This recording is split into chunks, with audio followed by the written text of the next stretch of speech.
Assalamualaikum warahmatullahi taala wabarakatuh. Selamat petang. Boleh dengar suara saya dengan jelas? Salam, jelas madam. Okey. Alright, sekarang ni partisipan ada 11 orang. So lebih kurang 10 orang lagi yang belum join ni. Mungkin on the way lah tu ya. Okey, sebelum kita mulakan kelas kita yang terakhir pada hari ini, seminar yang kelima. Lepas ni dah boleh hit huri lah. Okey, kita buka dengan surah Al-Fatihah.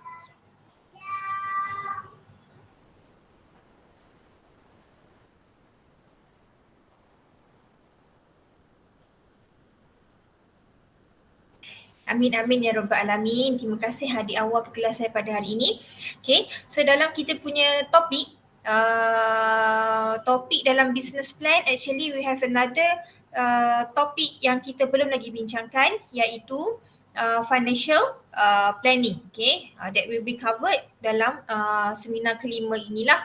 And we have another one, iaitu operation planning. Yang tu pun saya baru postkan satu video rasanya dalam kita punya iDiscuss. Ada dua lagi video, insyaAllah akan menyusul juga. And ada lagi satu topik iaitu new venture. Yang tu pun nanti saya akan post dalam kita punya iDiscuss week ke-13 ke-14 macam tu lah. Okay, semakin bertambah hari nampaknya semakin dekatlah dengan penghantaran kesemua assignment. Okay, nanti saya akan sharekan juga link untuk tuan-tuan dan puan-puan hantar assignment. Biasanya jangan berdebar Puan Ida. Okay. Kalau dah siap Alhamdulillah. Kalau still lagi tak siap, in progress lah kot Okay. So nanti saya akan hantar satu link. Link tersebut biasanya akan kita masukkan semua ketiga-tiga assignment dalam satu link sahaja. Okay. So senang untuk saya monitor lah. Let's say lah kalau ada apa-apa masalah, tak boleh nak hantar, kekangan lah, tak boleh nak elak juga, tak boleh nak hantar ni kan. So bolehlah beritahu saya take note lah kalau yang ada yang tak boleh hantar on that time lah. Kalau boleh, Alhamdulillah hantar. So saya boleh bagi markah. Okay, so minggu ini tajuk yang boleh saya katakan crucial daripada 4 tajuk konten dalam kita punya business plan. Kita ada organizational planning, kita ada operation planning, marketing planning dan juga financial planning. Yang ni lah yang paling crucial sikit lah, yang orang berdebar sikit nak kena buat. Pening-pening lalat sikit. Okay, tak apa. Kita belajar dalam business plan ni kita just we just want to get knowledge. Okay, kalau kita buat salah pun financial plan ni it's normal lah sebenarnya. Tapi dia ada cara dia nak betulkan, tapi yelah benda tu even though kita belajar dia punya teori dalam slide ni, after this kita akan belajar pula penggunaan software. Seperti yang saya kata, tak perlu pun nak kira sendiri, masuk dalam software yang akan generate. Tetapi it's quite important juga untuk kita faham apa elemen yang ada dalam software tu. Masuk juga bila dah keluar dia punya statement, macam mana nak evaluate statement tersebut. So kita belajar daripada teori jugalah. So kita akan mulakan dengan teori, lepas tu kita masuk dengan software. Rasanya tak banyak pun, boleh kot si awal rasanya lah, tengoklah macam mana ya. Okay, saya besarkan saya punya slide. Okay, financial plan, dia bukan topik ke-12 ya, jadi topik yang ke-5.4.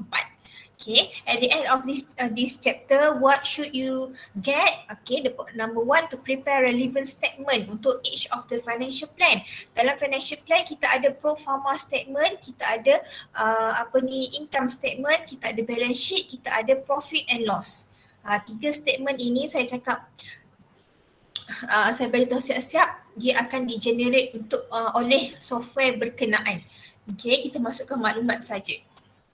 Dan seterusnya, to enable student to develop the skill of preparing a financial plan. So in order to prepare our financial plan tu, kita kena ada skill apa? Skill untuk mentaksir data-data yang perlu kita masukkan dalam financial plan software. To help student evaluate the financial viability of the purpose business or project. Okay, menggunakan financial plan juga, bila kita faham sebenar-benar financial plan ni, kita boleh tengok kita punya daya saing, daya maju kita punya business tu. So business plan ni macam guideline jugalah kepada kita nak tengok kita punya performance, nak tengok kita punya tahap kesediaan bisnes tersebut. Okay. So as an introduction, apakah itu business plan? Business plan akan menunjukkan short term dan juga long term financial requirement. In order for us, kita anggap diri kita adalah a new venture to start business. So dalam masa short term, berapa modal yang diperlukan, long term punya financial bagaimana. Untuk kita long term biasanya untuk kita pay back all the liabilities lah. Okay, and dia juga akan menunjukkan requirement untuk kita finance balik, untuk kita bayar kita punya hutang using internal dan juga external resources. Kita ada, kalau yang internal tu bermaksud kita punya asset lah, kita punya cash. Yang external tu kita buat loan, hire purchase dan sebagainya. Okay, and another one, financial plan ini juga adalah satu projection untuk kita tahu financial statement. Yang saya mention 3 tadi lah. Cash flow, profit and loss, balance sheet. Okay, menggunakan financial plan yang akan project benda-benda ni lah. Ataupun kita namakan ni sebagai pro forma. Okay, and last but not least, as I mentioned before, using our financial plan juga it will jadikan dia sebagai a guideline to assess our performance, to assess our capability menggunakan financial plan ni lah. Okay. Alright, so importance of the financial plan, nampak ke tak ni warna putih ni. So the first one, to determine the amount of money to be invest. Bila kita nak memulakan business, capital is very important. Biasanya kalau kita nak memulakan operasi business, labor, land, itu something yang kita buat selepas kita plan business. But capital, it must come first sebelum kita mulakan business ni. Okay, so kita kena tahu dulu, estimate dulu berapa, kita project dulu cost yang perlu kita dapatkan. Okay, and another one, to identify the relevant sources of finance. The sources of finance ada banyak. Bukan saja kita kena keluarkan modal kita, kalau kita ada aset, kita ada cash, boleh guna pakai. Kita ada dalam bentuk loan daripada bank, kita ada dalam bentuk grant daripada agensi swasta dan sebagainya. Okay, and another one, to ensure that the initial capital is sufficient, cukup. Sebab tu kita kena list down. Untuk financial plan actually, setiap planning yang kita buat kan, so kita ada budget kita sendiri. Marketing, operation as well as organisation, dia ada budget dia sendiri. So nanti dalam financial plan kita gather all the information, gather all the budget, masuk dalam software. Lepas tu dia akan tengok, dia akan jana lah dari segi capital cukup ke tidak. Okay, another one, to appraise the viability before actual investment is commit. Nak tahulah kita punya daya maju kita punya company tu, and also as a guideline. Okay, performance kita macam mana, kita mampu bayar balik ke tidak hutang, dan kita kena list down juga setiap barangan yang kita beli. Kalau kita berhutang sebenarnya dia ada interest, right? So kita kena sedar juga benda tu. So adakah kita ni mampu untuk bayar dalam masa yang telah ditetapkan, 5 years, ada 2 years kan, dan sebagainya lah. Okay. Seterusnya, the first one, kita kena tahu source of financial information. Untuk masukkan dalam kita punya financial plan, apa yang kita perlukan, data apa yang kita perlukan. The first one adalah operational budget. Yang ni yang saya mention tadi tu, ada 3 planning yang kita belajar sebelum ini, admin, marketing dan juga operation. Each of these planning have their own budgets. Okay, so dia punya budget dulu yang kita ambil, kita masuk dalam financial, gather all the information, kita gather all the data. Okay, and another one adalah financial budget, yang mana benda ni kita buat semasa dalam financial plan. Kita akan tengok berapa banyak project implementation cost. Project implementation cost ini adalah total up berapa nilai yang kita perlukan untuk kita buka bisnes kita tu. The second one, source of finance tadi yang ada internal dan juga external tadi tu, buat loan ke, ada investor daripada luar ke dan sebagainya. Dan kita akan projected 3 statement ni lah, cash flow, profit and loss, balance sheet. Okay, nanti kita tengok satu persatu. Alright, so ini adalah financial financial plan step. Bermula dari prepare project implementation schedule, lepas tu kita prepare pula sources of our finance, lepas tu kita prepare pula pro forma, ketiga-tiga pro forma tu lah ringkasan lah daripada step ini. So ringkasan pertama adalah kita dapatkan dulu PIC ataupun project implementation cost, berapa total sebenarnya untuk kita bina kita punya business ni, untuk kita gunakan dalam kita punya business. Lepas tu dari mana kita nak dapatkan sumber tersebut. Step yang kedua, source of finance, daripada mana nak dapatkan duit untuk pastikan PIC kita cukup. Lepas tu step 3, 4, 5 adalah pro forma. 3 statement tu lah. Okay. So the first one, kita mulakan dengan project implementation cost. Kalau saya panggil PIC je lah, pendek. Okay, so PIC adalah something total. Berapa banyak amount yang kita perlukan untuk a new venture, kita project dalam PIC.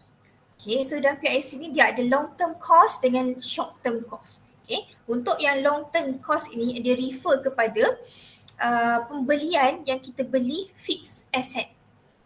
Fixed asset ini adalah benda yang kita beli dengan harga yang tinggi dan dia akan menjadi kita punya asset. Okay, so sebagai contoh land, kita beli tanah, nak bina bangunan, building, machinery, equipment, furniture, vehicle. Kalau kita tengok harga dia memang mahal kan, tinggi. Mungkin memerlukan loan ataupun memerlukan hire purchase untuk membeli. Kalau orang ada cash, okey lah. Boleh beli secara cash juga. Okay, so ini adalah long term cost. Okay. Untuk yang short term cost ini pula adalah dia refer kepada day to day operation of the business. Without short term punya cost ni, kita tak mampu untuk jalankan bisnes kita sebab kita kena beli dia hari-hari, mungkin seminggu sekali mungkin. Contohnya adalah raw materials. Kalau kita buat bisnes penghasilan nasi ayam lah, senang penghasilan nasi ayam, so mungkin kita kena beli, mungkin kita akan keluarkan modal by day, beli by day ayam kan, nak yang fresh. Mungkin kita akan keluarkan weekly, beli packaging dan sebagainya. So ini untuk short term cost, inventory. Wages pun termasuk juga. Every month kita melakukan perkara yang sama, bayar gaji pekerja. Utilities pun sama, bayar bill and other overhead.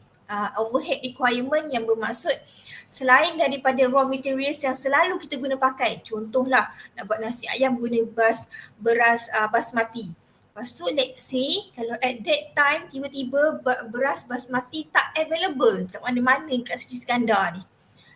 So adakah kita nak pergi dapatkan dekat kawasan yang lebih jauh, which is cost transportation pun meningkat. So kita pun switch kepada beras yang lebih kurang ke, tapi bukan jenama bukan jenama Faiza contohnya. So itu dikategorikan sebagai overhead. Benda yang tak selalu kita pakai lah. So mungkin kosnya akan meningkat ataupun berkurang. Sama juga kalau biasanya yang kerja permanent dalam kita punya bisnes kita kenali sebagai direct labor. Let's say kalau production pada bulan itu melebihi kemampuan kita, so kita kena hire part time untuk prepare kita punya produk tu. So itu pun dikategorikan sebagai overhead yang mana dia memerlukan short term cost. Okay. Alright, so seterusnya dalam kita punya budget, okay, ini adalah 3 elemen yang ada dalam setiap budget. Okay, iaitu the first one, capital expenditure ataupun fixed cost, working capital dan juga other expenses. Okay, so bear in mind, ingat kalau capital expenditure ataupun fixed cost ini adalah something yang kita beli lama kelamaan dia akan jadi kita punya own asset dan juga kita beli dengan harga yang tinggi. Okay, working capital adalah setiap monthly punya expenses, okay, monthly expenses daripada ketiga-tiga planning. Ketiga-tiga planning. Okay. Ada lagi satu expenses yang mana dia tak dikategorikan sebagai working expenses, sebagai capital expenditure, dia masuk bawah other expenses. Contoh, pre-operational cost. Sebelum kita memulakan bisnes kita register bisnes kita, dapatkan license, so ada dia punya cost dekat situ, masuk bawah other expenses. Legal fee, road tax, beli vehicle contohnya, so road tax kena bayar, insurans kena bayar, stamp duties, kita ada dokumen yang perlu kita sediakan, so masuk bawah other expenses. Mungkin juga daripada deposit.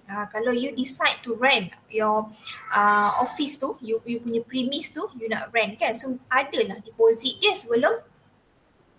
Royalty pun hilang dah. Royalty pun royalty apa tu? Yang untuk franchise ke? Ni Puan Syairah. Loyalty pun let's say kalau dia kata bayar monthly, dia masuk bawah tak, dia bukan masuk bawah other expense. Maksudnya apa ni? Loyalty pun pre-operational cost. Loyalty bukan. Sebab loyalty kita bayar bukan satu masa je. Dia bayar depends kepada dia punya franchise tu. Franchisor tu kalau dia kata loyalty kena bayar sebulan sekali ataupun 6 bulan sekali, so dia tak termasuk bawah other expenses, dia masuk bawah working capital. Kalau yang fee yang kita bayar sekali saja tu, bila kita nak decide buka franchise yang ada sekali je kita bayar fee tu, one paid off tu, yang tu masuk bawah pre-operational cost, bukan loyalty lah, lagi satu. Lagi satu. Yang tu masuk bawah pre-operational cost. Ya betul, ikut franchisor. Okay. Okay, contoh lain, provision for contingencies. Iaitu kita contingencies ni adalah kita macam predict, let's say lah kalau benda tu harga RM50. So kita letakkan contingency dia adalah RM10. So kita dia macam precaution, dia macam bawa duit lebih lah, macam tu. Kalau ada, okay. So dia biasanya 2/10 total cost. Okay, tu pun masuk bawah ada expenses. Okay. Contoh kepada schedule yang biasanya untuk setiap planning buat tu, kita ada capital expenditure, kita ada working capital, biasanya monthly. Okay, pre-operational cost tadi berapa, deposit berapa, allowance for contingencies kalau you rasa you nak letakkan 10%, boleh. Dia 2/10%. Macam saya kata tadi itulah, dia macam duit lebih. Total daripada ke 1, 2, 3 perkara ni, total dia, so kita darab dengan 10%. So kita ada duit lebih lah. Okay, barulah kita dapat total costnya dekat bawah ni. Okay, right. So seterusnya adalah source of finance. Nak membiayai kita punya project implementation cost tadi tu. Let's say lah nak tubuhkan business you ni memerlukan 50k. So nak dapat daripada mana 50k ni? So dia ada dua benda lah. Source of finance. Kata kat sini source of finance refer to the source where long-term fund to finance the project cost is secure. It can be internal dan juga external. Macam saya mention tadi, kalau yang internal adalah contribution daripada owner, berbentuk cash, berbentuk aset. Okay, yang external tu yang kita nak daripada orang lain lah, minta daripada orang lain, loan, investor, grant dan sebagainya, tu daripada external. Combine lah internal dengan external ni, dapatlah total PIC. Kalau tak mencukupi, dia tak bagus lah. Kalau tak mencukupi, kena cari lagi. Sebab PIC tu, nilai PIC tu adalah total. So make sure that benda tu kita boleh penuhi. Lebih tak apa, kurang sukarlah. Mungkin ada beberapa benda yang terpaksa kita tak beli ke apa ke. Macam tu. Alright, so element of sources of finance. The first one dia boleh datang daripada equity contribution, cash dan juga asset. Yang ni yang namakan sebagai internal sources. Okay, term loan daripada apa ni, bank, apa ni, dan juga ada agensi. Hire purchase adalah external sources. Okay. So biasanya yang external sources ni benda yang kita perlu bayar balik lah. Even though kalau investor punya invest dalam business kita, dia ada percentage contribution yang kita perlu bagi balik dekat dia. Okay. Right, ni contoh dia punya apa ni, cara susun kita punya sources ni. Okay, kita ada kalau daripada equity contribution, kalau ada cash daripada owner, contoh 27,500, asset. Asset yang owner itu ada. Okay, mungkin dia bagi kereta lah sebagai asset yang dia ada, dia contribute untuk business kereta sebiji 45,000. Okay, ni apa ni, cash dengan asset adalah internal sources. Term loan, hire purchase dia dapat 45,000 masing-masing dan 20,000. Okay, ini adalah external punya sources. So total dia dapatlah 137,500. So cukuplah untuk dia membiayai PIC tadi, ingat tak? PIC, nilai PIC dia tadi 137,500. So dia berjayalah dapatkan hasil ni. Okay. So saya nak tunjuk sekarang adalah contoh kepada loan dan juga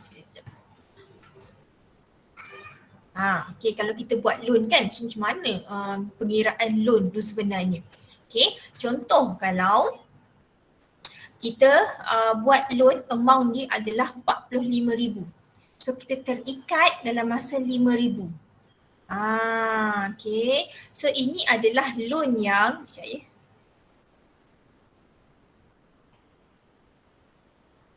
Okay.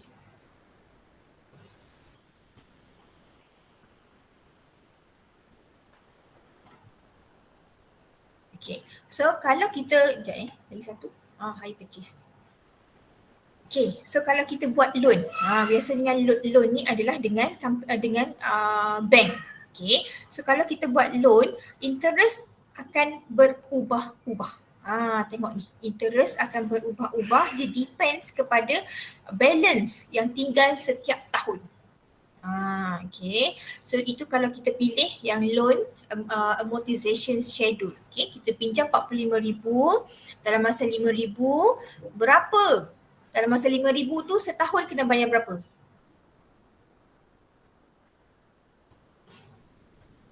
Ah, 45,000 loan dalam masa 5 tahun. Setahun bayar berapa? Principal je.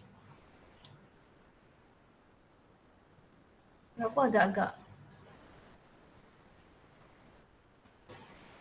Secara logiknya dah pinjam 45,000 dalam masa 5 tahun. Every year supposedly kena bayar? Tak payah kira lah. Berapa? 9,000. 9,000. Yelah, bahagikan sajalah dengan 5,000. So prinsipalnya adalah every year you kena bayar 9,000. Okay. Tapi dia menggunakan method interest rate ni 10%, reducing balance annually. Yang membawa maksud bila kita nak bayar interest, dia depend kepada balance setiap tahun. Balance tak tahu kat belah kiri, belah kanan sekali tu, times with 10%. So itulah interest yang perlu dia tambahkan setiap tahun. Okay, sebab itulah pada tahun pertama yang dipinjam, balance dia 45,000. Okay, so 10% daripada 45,000 dah start dah interest 4,500. Okay, so principal every year dia kena bayar 9,000.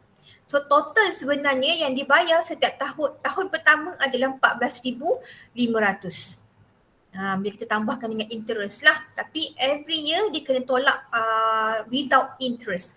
45,000 tolak 900, 9,000 dapatlah balance dia 36,000. Okay, without interest. So masuk tahun kedua pun sama juga. Daripada balance tu 10% interest akan dikenakan, iaitu 3,600. Interest untuk tahun yang kedua. So tahun kedua you bayar lagi 9,000, total up you bayar untuk tahun kedua adalah 12,600. Tapi untuk balance dia hanya tolak kepada principal, tak termasuk interest. Dapat lagi 27,000 dan seterusnya sampai tahun kelima, sampailah balance you tinggal zero. So bila you tambah-tambah, you tolak-tolak interest daripada 45,000 tu, sebenarnya you telah pun membayar lebih kurang 58,500. Tapi you pinjam 45, biasalah kan. Kita kadang-kadang nak beli sedebuk pun kekurangan duit, so kita buatlah loan. So kena akurlah dengan interest yang dikenakan. Okay, yang tu kalau kita buat loan. Hak lagi satu ni hire purchase repayment. Hire purchase biasanya kita beli dengan company. Okay, so contoh cost of asset tersebut adalah, tak kira lah apa-apa asset lah, 25,000. Kita buat down payment, mungkin dia beli kereta ke, kancil ke apa, tahulah, beli motor ke. So kita tolak down payment dia 5,000, so total amount yang kita kena bayar adalah 20,000. Okay, 20,000 buat dalam masa 5 tahun. So berapa prinsipal dia? Berapa setiap tahun kena bayar? 4,000. 4,000. So prinsipal dia adalah every year 4,000. Interest yang dikenakan 8%. Tapi dia pilih method flat ataupun annually. Means that every year interest sama sahaja. So berbeza dengan hak tadi, dia berdasarkan balance tadi kan. So yang ni tak, interest dia sama sahaja, 1,600. 8% daripada 20%. Rasanya betul dah 8% daripada 25%. Mari kita kira Ustaz. Salah naya. 20,000 times with 0.18. 7,600. 20 betul-betul ni. Kali dengan 0.08. 1,600. Kiranya interest rate 8% ini tertakluk kepada loan amount dia 1,600. Okay, so interest tidak berubah setiap tahun, sama sahaja. Okay, so prinsipal pun samalah. Okay, payment pun mesti akan sama juga. So dapatlah every day, year after year, selepas 5 tahun habislah you bayar. So you pilih-pilih lah, kalau you dapat option, boleh pilih lah sama ada nak buat hire purchase ataupun nak buat loan. Okay. Alright, so sekarang ni nak cerita pasal pro forma. Pro forma statement, ada 3 tu. Okay, yang kita akan generate menggunakan software tu. Tapi walaupun software generate, kita kena tahu juga apa elemen yang ada dalam pro forma, kenapa dia jadi macam ni, nak kira ni macam mana, ni terms untuk apa. Okay, so the first one adalah cash flow pro forma. Okay, cash flow ini bermaksud kita nak tahu keluar masuk duit. Okay, dalam masa yang ditetapkan. Okay, so dalam cash flow pro forma kita ada cash inflow, duit yang masuk. Kita ada cash outflow, duit yang keluar.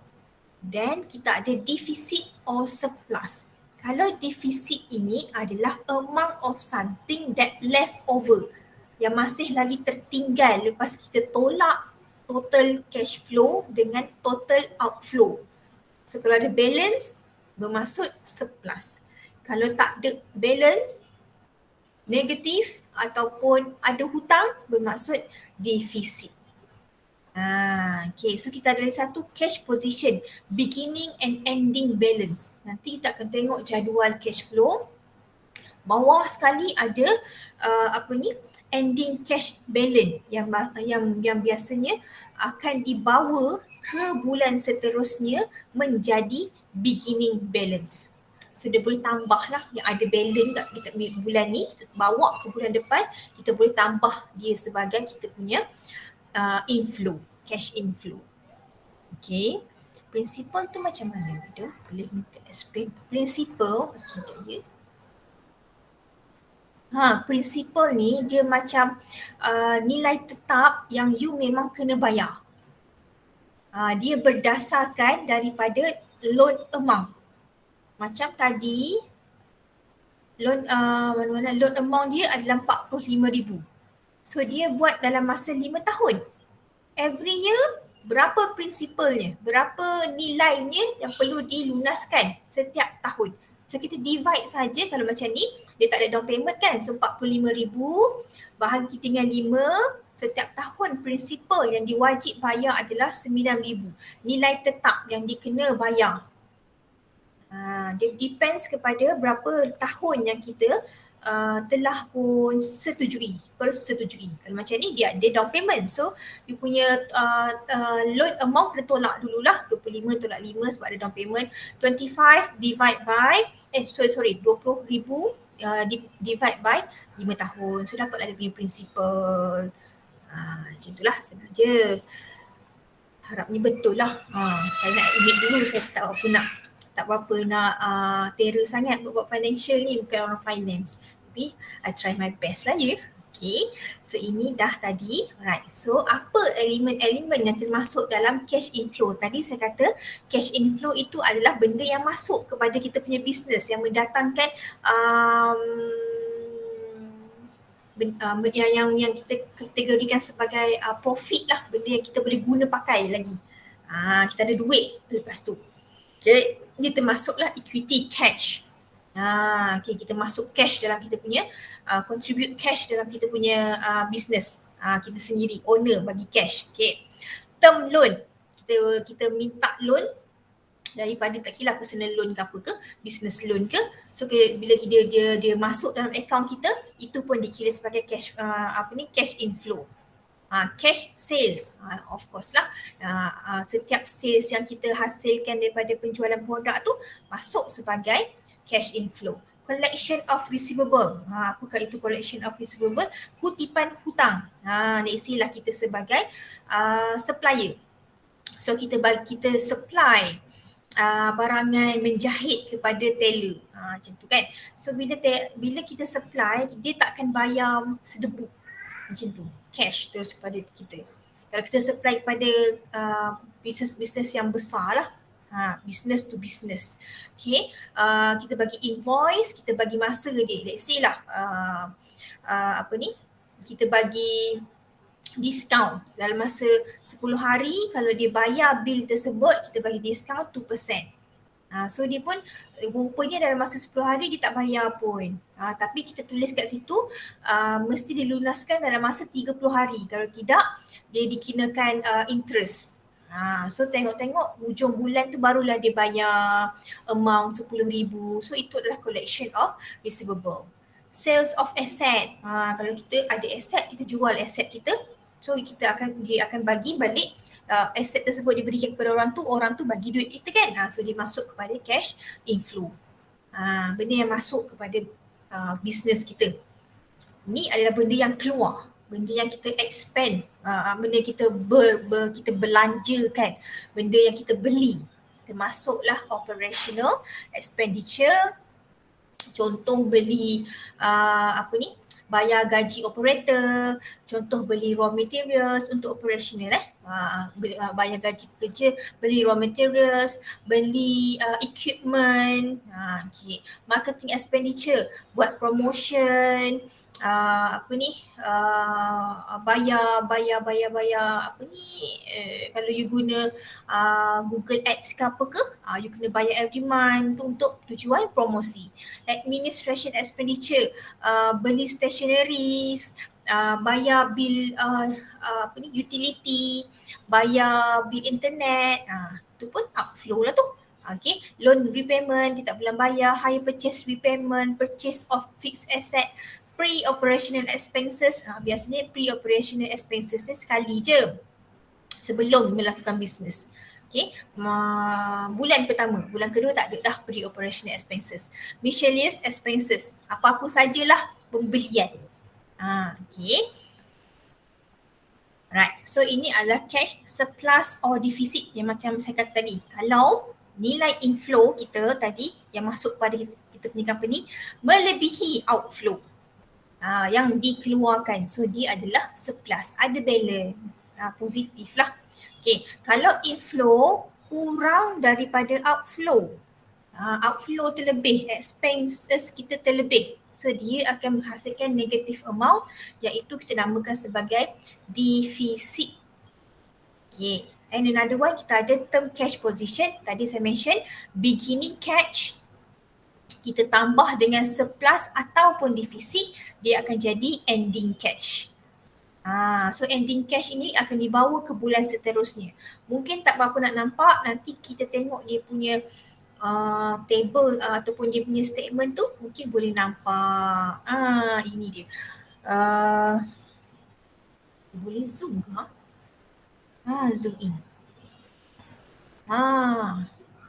Okey. Kita tengok dekat atas ni. Bahagian atas. Okey. Pre-operation biasanya sebelum mula bulan pengiraan kita punya business tu. Pre-operation. Okey. So ini adalah inflow. Okay, inflow kita adalah benda yang masuk pada kita punya business. Equity cash, term loan, cash sale. So totalnya pada peringkat pre-operation takkan ada lah cash sale lagi. Yang akan ada cash, term loan yang kita telah minta loan tadi tu. Okay. Nanti bulan-bulan seterusnya barulah ada cash sale ni. Contoh Januari dah dapat dah 20,000. Okay. So untuk B kita ada total cash inflow. Totalnya letak kat sini. Okay, kita go through bawah sikit. Kita pergi kepada bulan yang pertama lah, senang untuk nampak. Okay, bulan pertama kita dah mula membeli. Beli raw materials, kita bayar direct labor, operational overhead, ada daripada marketing, ada sale commission, entertainment allowance, daripada administration expenditure, kita bayar gaji, EPF so administration overhead, ada loan payment, okay, bawah lagi, okay, ada untuk hire purchase, capital expenditure, so bawah ni dia ada had D ni, total cash outflow. Okay, totalnya adalah kat bawah ni, kita ambil yang bulan pertama 19,091. Okay, tadi saya kata macam mana nak kira cash surplus ataupun deficit tadi ni. Macam nak kira? Apa tolak apa? Nak kira surplus ataupun deficit. Inflow tolak outflow. Yes, cash inflow tolak cash outflow. Bagus, Syahira Nizatun. Okay, so tadi nilai kita punya inflow tadi 50,000. Okay, 50,000 tolak dengan 19,091. Tekanlah calculator, jawapannya adalah 30,909. Okay. So kita tambah untuk dapatkan ending, ini adalah cash surplus sama dengan ending cash balance. Tapi bila dia masuk kepada bulan seterusnya, kita kena tambah 30,909 tambah dengan 19,000. Kenapa dia nilai dia sama ya? Sekejap. Balance dia 30,909 bawa ke mana. Patut dibawa ke sini. Sekejap saya tolak kejap. Itulah kisahnya. 3118 tolak dengan 30,909. 900 RM9. Mana dia dapat RM909 ni ah? Tak. Okey, kejap.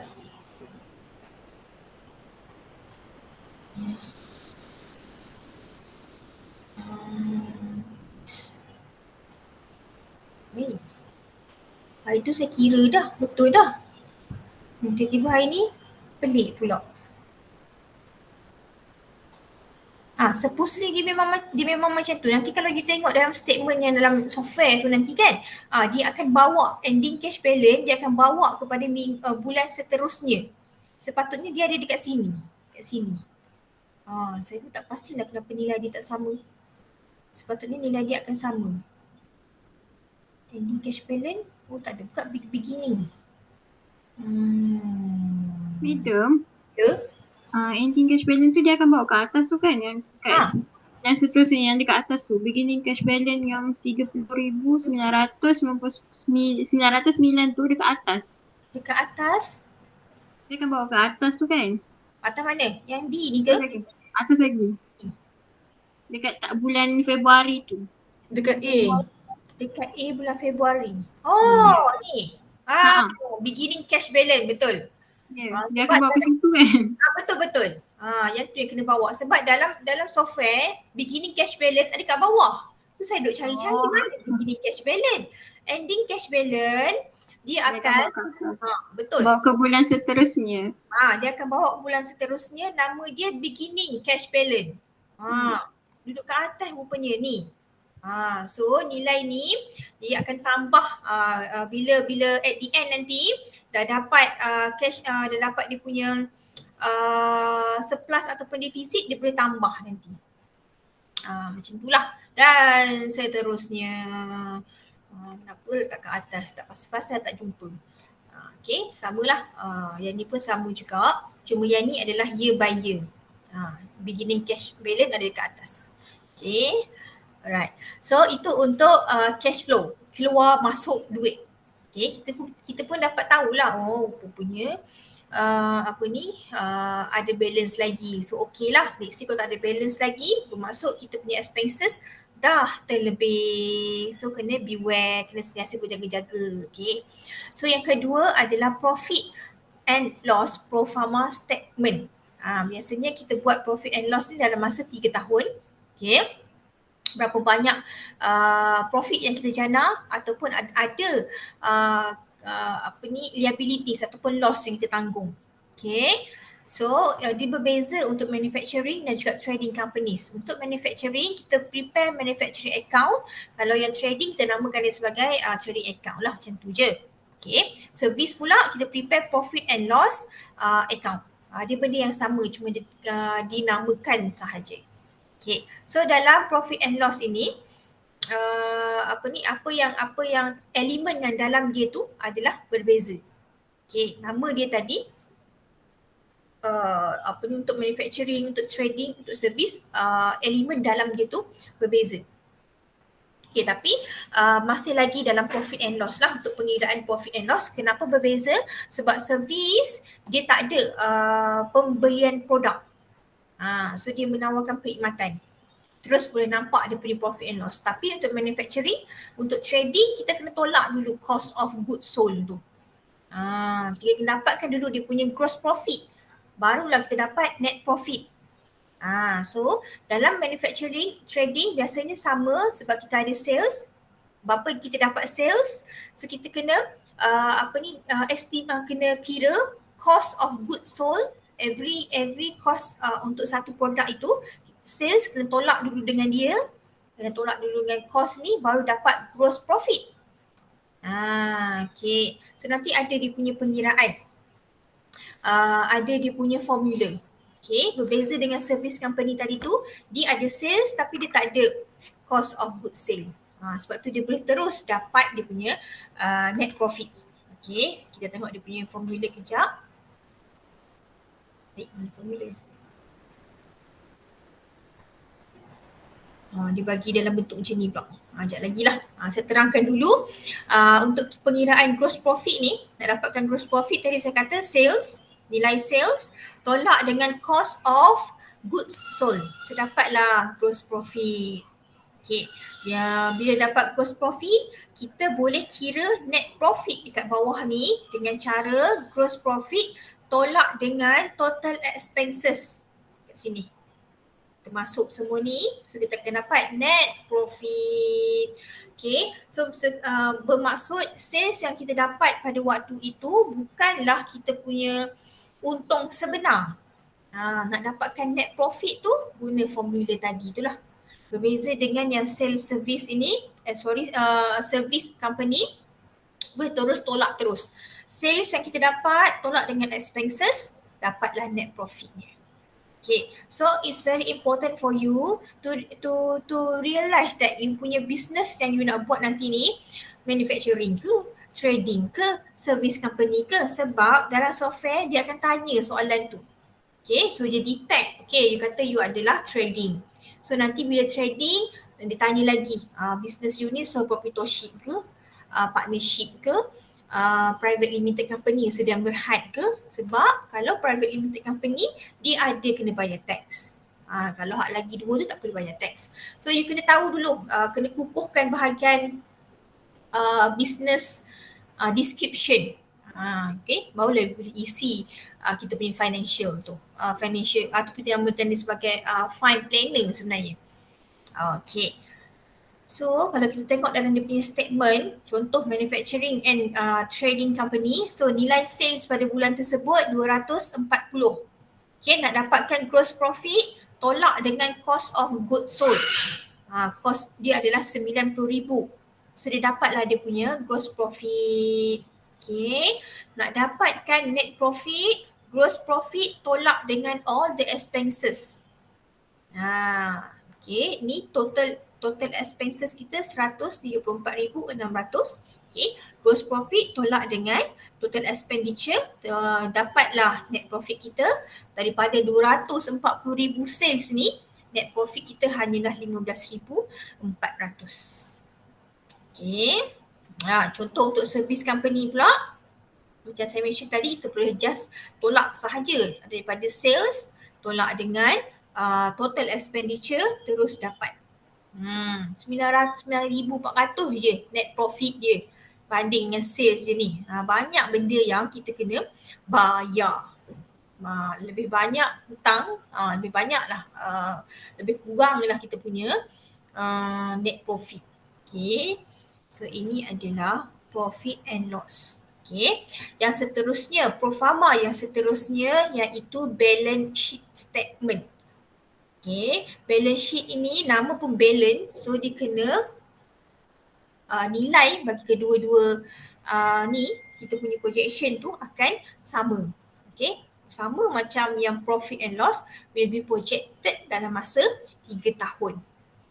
Okay, so dalam balance sheet kita kena tahu dulu term fixed asset, current asset, equity, long term liabilities. Okay, fixed asset bermaksud semua aset yang kita namakan dia sebagai book value. Ini terms dalam finance lah, ataupun terms dalam account. Okay, all the fixed asset. Okay, yang telah kita nyatakan tadi, contohnya tadi machinery, equipment, vehicle, land, building, tu semua fixed asset. Okay, current asset pula adalah yang mana kita ada sekarang and current asset itu boleh dijual dalam masa kurang daripada setahun. Cash, stock, account receivable, deposit, benda yang kita boleh jual balik, kita boleh guna balik. Itu current asset. Kalau fixed asset ni memang dah tentu lah jadi kita punya asset, long term asset. Okay, ni current asset. Equity pula adalah contribution daripada owner in terms of the asset plus with the cash plus with the net profit accumulate every month. Okay, so long term liabilities pula termasuk jalan jangka masa yang panjang kan, long term kan liabilities, term loan, hire purchase yang mana dia mengambil masa bertahun-tahun untuk kita langsaikan.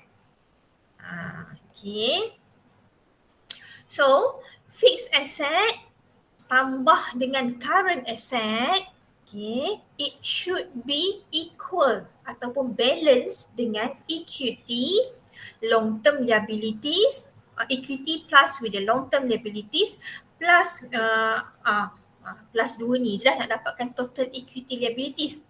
Dia kena balance. Total asset kena balance dengan total equity and liabilities.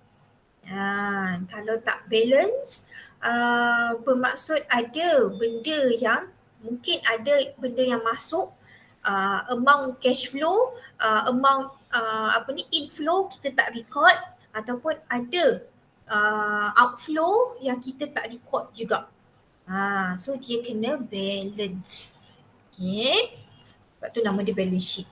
Okay, contoh untuk service company pun sama juga. Total asset, total equity and liabilities kena sama. Total asset ni adalah fixed asset and current asset. Total equity and liabilities, long term liabilities dan juga equity. Okay, kena balance. Alright. Habis dah kita punya teori lah untuk financial. Ada apa-apa nak tanya? Sebab saya nak masuk kepada software. Ada? Boleh saya teruskan dengan software?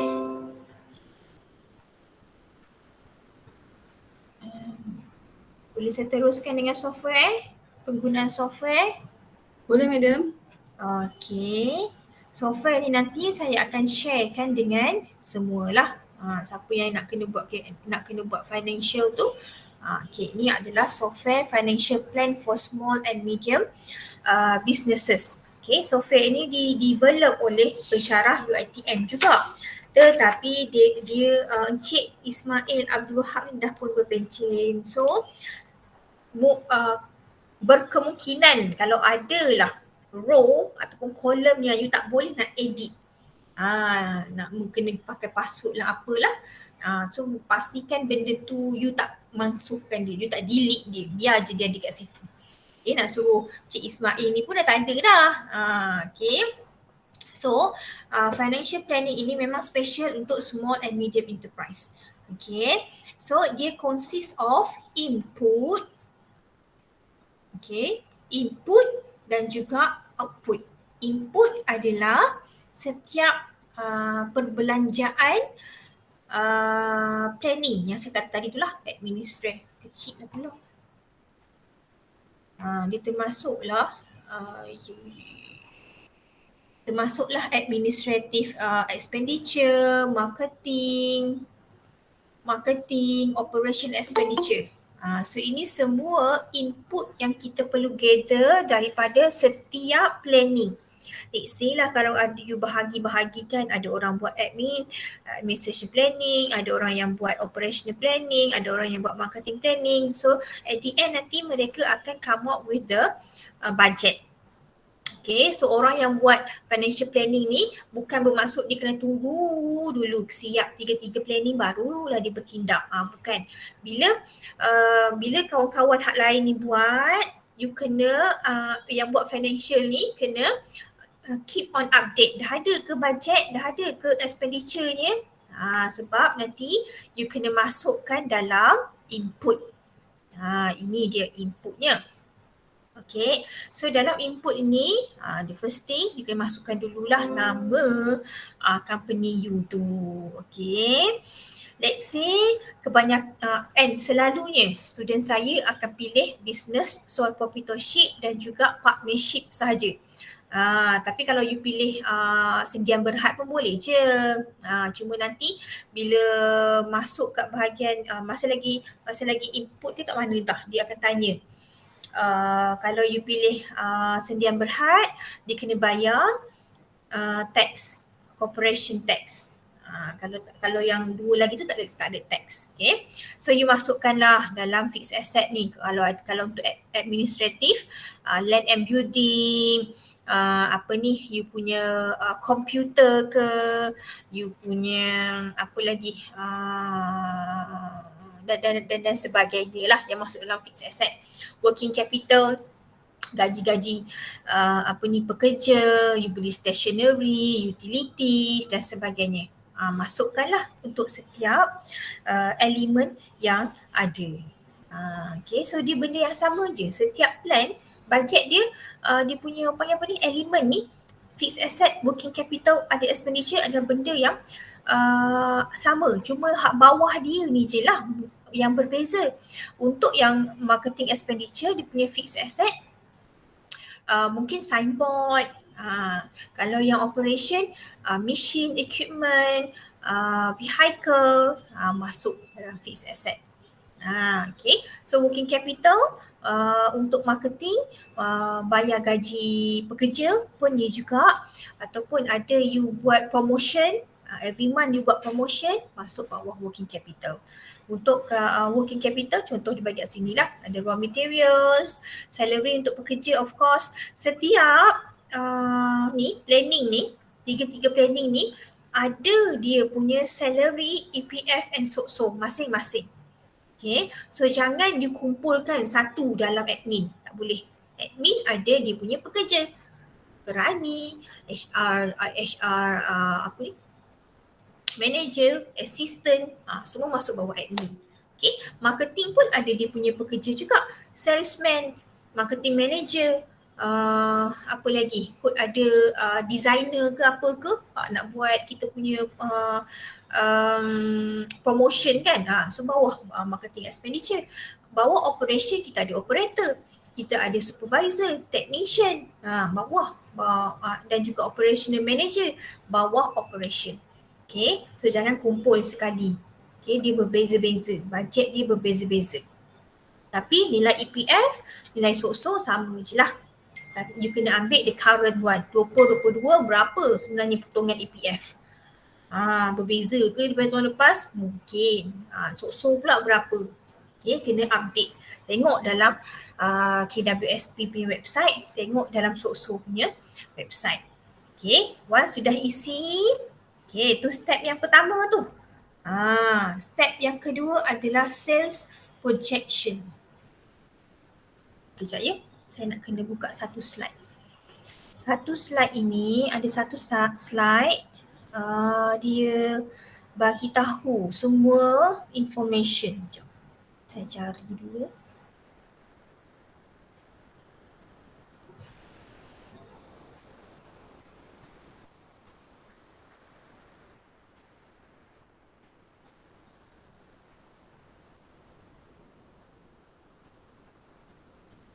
Actually, apa yang saya nak ajar sekarang ni, dia ada panduan dia. Ni pun saya akan share juga. So kita berpandukan apa yang Encik Ismail ni dah keluarkan dia punya guideline, dia punya step by step. Later on nanti kalau let's say lah saya cakap dalam kelas ni, you pergi toilet tadi ke, so you dah tak ingat. So nanti you boleh berpandu balik pada you punya guideline ni. Saya akan share juga. Okay, so yang step yang kedua dia bagi tahu untuk kita isi projected sales and purchases. Okay, so setiap dalam masa setahun you kena predict berapa banyak sales projection yang you expect untuk dapat setiap bulan. Okay, so biasanya sales projection ini dia depends kepada marketing punya planning. So you kena tahu dulu berapa ramai population yang ada dalam kita punya kawasan tersebut. So berapa banyak sales yang mereka dapat. So you predict lah berapa. Okay, so berapa banyak contohlah kalau dalam Seri Iskandar ni, you buka you buka printing service. Lepas tu you kena predict population student. Sebab kat sini kan ramai student kan. You predict lebih kurang, you rasa macam dalam 38,000 student lah kot, campur dengan UiTM, UTP, IKBN, Politek Mara, sekolah-sekolah menengah, sekolah-sekolah rendah. So you predict mungkin you boleh dapat dalam 38,000. Kalau you tak pasti, you boleh je search dalam internet. Okay, so bila you dah search population yang pertama itu berdasarkan total of number of student, you kena predict juga dalam di kawasan you tu berapa banyak competitors. So you masukkan lebih kurang sorry bukan competitors. Population yang kedua adalah, kalau tadi population pertama adalah student, how many student. Population yang kedua you kena divide by region. Kita ada Seri Iskandar kan, kita ada kawasan Bandar Seri Iskandar, Bandar University, contoh Bandar Baru Seri Iskandar. Tengoklah kat kawasan Seri Iskandar ni berapa banyak kawasan yang ada. So you predict number of customers selain daripada student tadi tu. Ni contoh untuk business printing lah. Okay. So berapa banyak? So totalnya berapa? Daripada contoh 3 tadi kan, contoh ketiga tadi ni berapa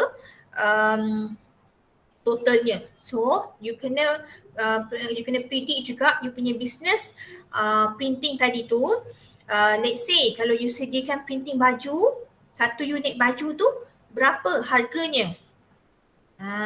So you kena darab. Okay, let's say tadi saya kata 38,000 student kan. So 38,000 student tu you predict printing baju you tu, satu baju RM10. 38,000 kali dengan RM10. So you akan dapat total. Tu untuk population pertama, student. Population kedua tadi tambah ketiga-tiga region tu berapa banyak customer times with 10 jugalah RM10. So dapatlah population yang kedua. Okay, ni kerja orang marketing ni. Okay, so you kena kira dulu total market size. Total market size adalah population pertama tambah dengan population kedua. So dapatlah dia punya amount, contohlah 200,000 lebih. Okay, so 200,000 lebih tu nanti you kena barulah you kena cari competition yang sangat-sangat memberi impact, satu saja.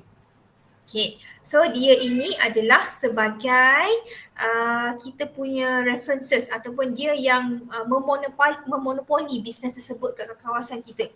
Okay, so kita predict dia punya contribution adalah 100% lah kan. Okay, 100%. So dia punya market share tadi adalah total population pertama dan juga population kedua. So itu adalah market size untuk business printing competitor tadi tu. Okay, so bila masuk je business kita, mungkin competitors itu akan mengalami sedikit kerugian. So kerugian itulah sebenarnya kita punya market share. Contohnya tadi saya kata 100% kan dia pegang. Okay, so bila masuk je kita, dia dah rugi 30%. So market share kita predict sebenarnya benda tu. Okay, so kita dah 30% itu will goes to our business. Okay, tak apa benda ni. Saya akan share juga cara nak kira-kira dalam marketing tu kan. Ada kan kalau you dah tengok business plan, ada yang kena kira market share, market size lah, apalah. Let's say kalau tak apa nak nampak, nanti saya share juga yang previous student pernah buat. Tapi bukan previous student ENT 530, previous student ENT 300. Sebab dulu sebelum MCO mereka memang hasilkan the complete business plan. Tapi bila dah MCO dan sebagainya ni, pandemik ni, we as a lecturer dah simplify dah, tak perlu nak buat pun benda tu. Tapi sekarang ni masuk pula kepada ENT 530, RP kata nak adakan balik business plan. Dulu tak ada pun, semasa lepas tak ada pun. So kena buat yang the complete one lah, tak ada dah yang simplify tu. Okay, so kena masukkanlah everything. Market share, market share, market trend, market size, semua kena ada. Okay, in order to predict sales projection ni. So bulan pertama let's say daripada amount yang you kira tu nanti, contohlah tak boleh lebih daripada 20,000. So every month dia boleh predict. Mungkin bulan pertama kurang sikit lah daripada 20,000, dia letak 15. Mungkin bulan yang yang keempat, 5 ni, yang ketiga, 4 ni kurang lagi sebab masa ni diorang student tengah cuti. 5, lepas tu masuk kepada 6, 7, 8 ni peak hour. Sudah ramai, so business you pun meningkat. So you boleh predict lah. Okay, tapi dalam ni you hanya boleh letak satu amount sahaja sebenarnya. Okay. Contoh kalau you letak 20,000 tadi. Okay. So dia akan jana setiap bulan adalah sama sahaja 20,000. Tapi apa yang saya praktiskan yang dulu, kita boleh letakkan amount setiap bulan ni berbeza. Tapi untuk software yang ni, kita ada 2 software sebenarnya. Saya guna software lagi satu. So software yang ni, software lagi satu tu tak boleh nak diguna pakai sebab dia ada limitation tahun. Dia sampai 2020 je.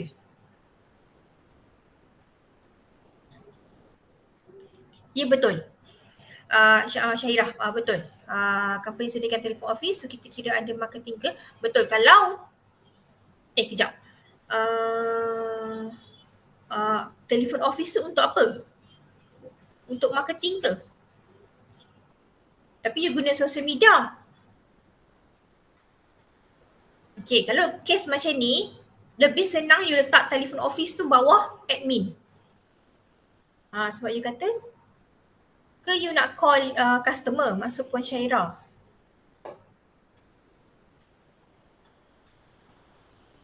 Saya faham telefon office tu telefon lah kan, ke smartphone maksudnya? Tak clear kat situ. Okay.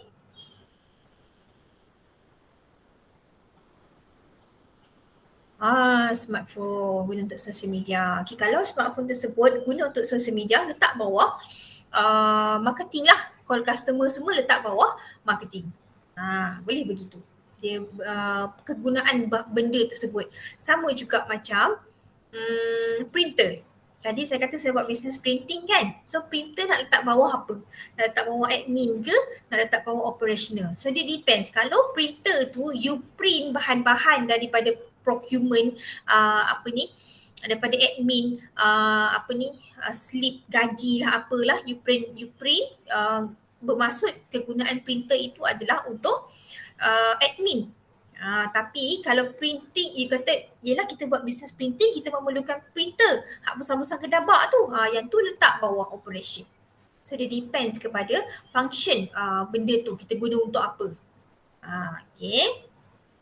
So sekarang Kak Malda. Okay, Salam.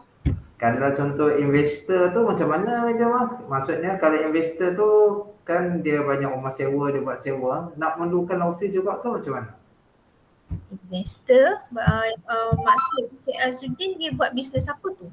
Dia buat bisnes rumah sewa. Maksudnya investor ni dia beli rumah murah-murah, contohnya 5 ke 6 biji, lepas tu dia buat sewa, dia dapat cash flow lah. Contohnya dia bayar kat bank 300 sebulan, tapi dengan rumah tu keuntungan dia dalam 1,000 contoh. Okay. So cash flow dia dalam 700 lah dia punya keuntungan. So macam investor ni sesuai tak kalau dia nak set up macam office ke, nak kena set up semua maksudnya dari segi ni lah, ke dia just melalui social media je ataupun ada platform dia? Okay, maksud sekarang ni bisnes Cik Azudin adalah sebagai owner of sesebuah 2-3 buah rumah, so you sewakan macam tu. Tapi you buat loan dengan bank. So every month you bayar loan, tapi orang yang bayar sewa tu bayar dalam 1,000. You bayar dekat bank 300, 700 jadi you punya profit. Macam tu kan? Betul. Okay, so soalannya? Soalan dia, maksud saya soalan dia perlu ke dia ni untuk set up macam office lah maksudnya. Okay. Sedangkan dia buat promotion menggunakan social media, betul? Betul. Okay, set up office ni, dia sebenarnya kalau yang betul-betul set up office, okay. Kalau you buat online punya business macam Cik Azudin buat, dia ada office juga tapi a simple office je sebenarnya. Ada laptop kan, you buat promotion kan, kadang-kadang you menggunakan laptop, ada meja, ada kerusi you duduk. So itu pun dikira sebagai office, a small office, walaupun tak official office, walaupun office you tu ada dekat rumah. So bila you buat dekat rumah, you bermaksud you rental lah. Sebab office tu di rumah, mungkin kalau you rumah you tu you bayar sewa juga, so you rental lah. Bermaksud you punya office tu rental jugalah. Okay. Kalau rumah tersebut dah habis bayar, so you tak ada rental office tersebut. Rumah tu adalah office. Boleh ke Cik Azuddin? Okay, faham. Thank you Puan. Welcome. Okay, dah masuk cell projection. Step yang ketiga. Okay, yang tepi ni, purchase projection ni jangan kacau. Sebab dia akan dijana oleh apa yang you masukkan dalam operation expenditure. So biarkan dia sahaja. Step yang ketiga, collection for sales and payment of purchases. Okay, dia dah bagi dah amount 100 ni pun you jangan kacau. Kalau dia kacau, formula dia dah lari dah. So yang ni biar je. Okay, yang keempat, economic life and fixed asset and depreciation method. Okay, jangka hayat.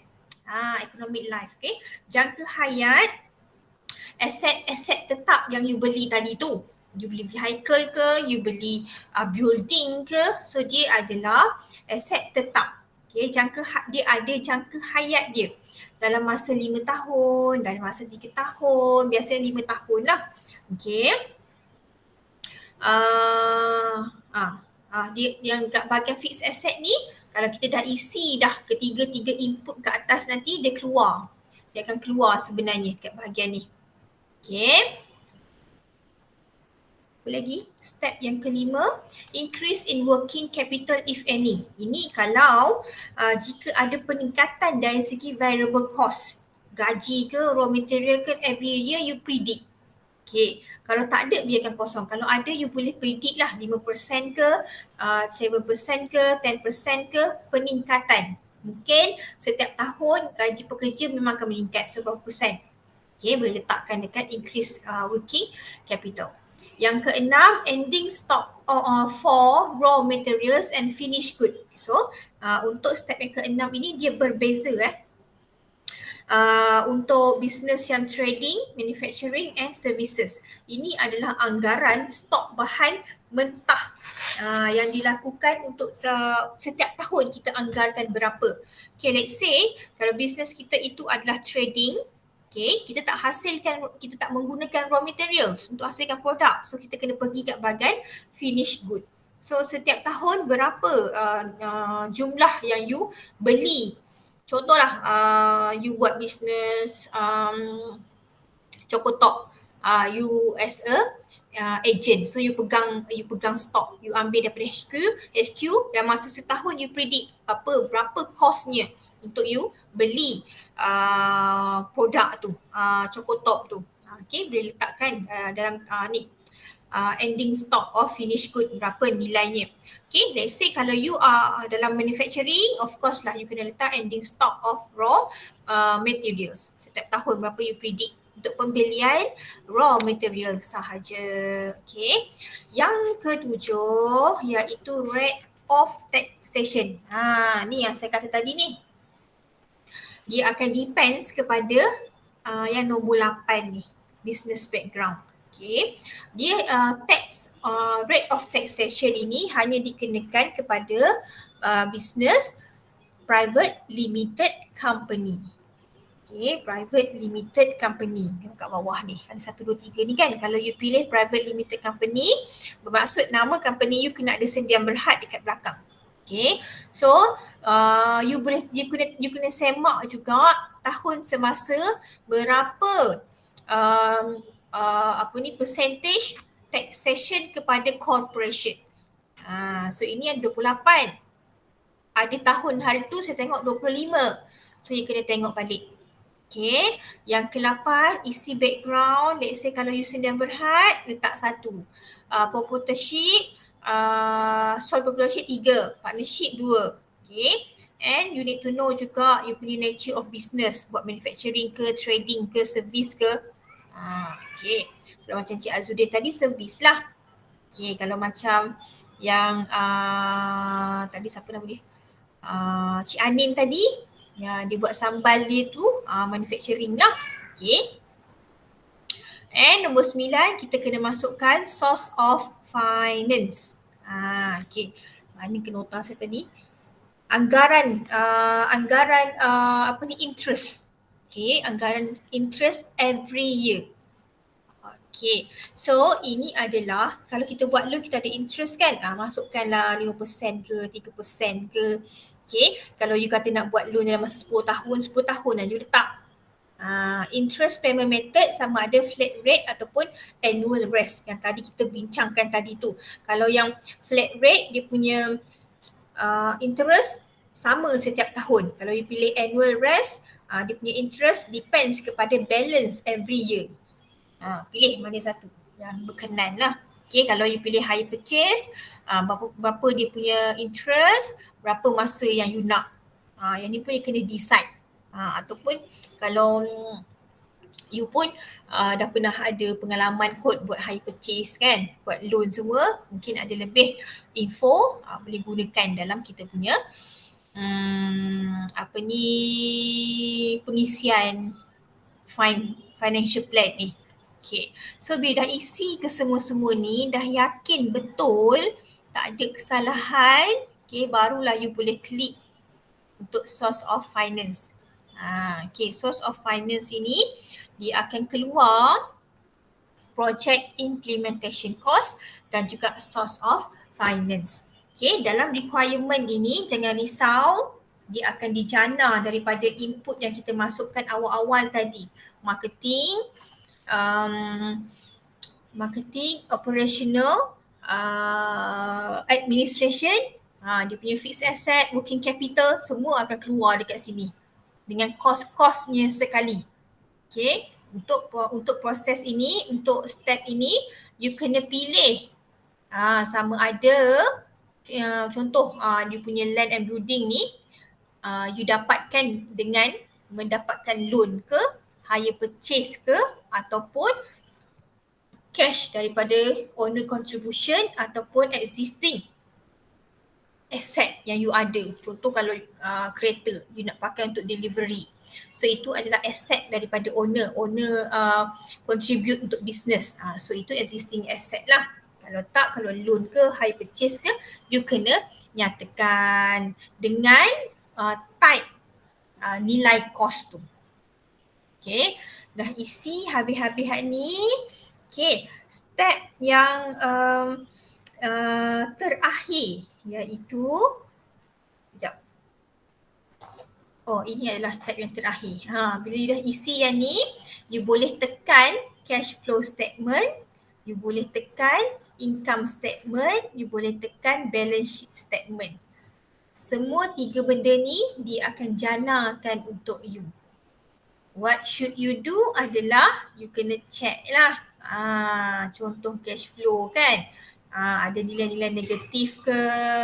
Nilai negatif ini membawa maksud adalah dia punya defisit. Tak apa, ada defisit 1-2 is okay. Kalau semua merah bermaksud expenses you telah melebihi lah. So kena alter. Ataupun you punya sales kurang, kena tambahkan sales, kena predict lah benda tu. Okay. Alright, so saya nak tunjukkan tadi saya punya panduan ni. Okay, saya nak pastikan, saya nak try masukkan. Kita masukkan kita punya nilai-nilai. Kita tunjuk Sekejap. Kalau kita dok cerita tadi, tak ada nak nampak sangat. So kita nak keluarkan kita punya statement sekarang. So kita isi. Okay, ni adalah dia punya ni. Saya letakkan kat tepi. Tekan bahagian find plan. Tekan click here to enter. Contoh, syarikat saya Sendian Berhad lah. Syarikat saya.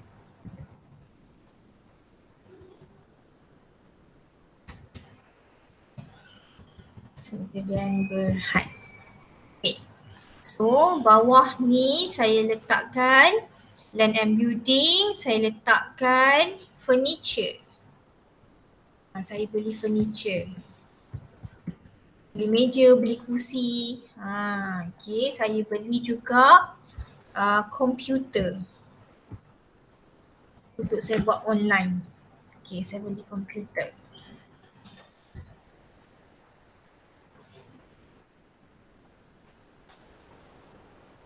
Okay, let's say perabot saya beli 5,000. Okay, benda ni kalau you rasa macam you tak guna land and building ni, so you delete je lah sebenarnya. Tengok you tak boleh delete. Gini saya kata ni ada certain row ataupun ni kolom ni tak boleh nak delete. Okay, let's say kalau you tak ada land and building, macam apa ni Cik Azrin tadi, dia tak guna pakai pun benda tu. Benda tu adalah rumah dia. Okay, so you tak payah letakkan amount lah. Kalau ada letakkan amount. Okay, let's say yang ni saya beli 6,000. Okay, kat admin saya letak salary plus EPF plus so.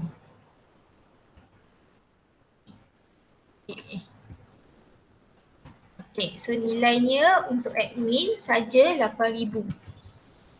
Lepas tu saya letakkan rental.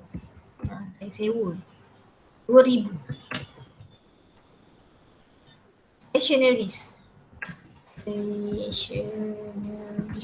Itu kerjanya.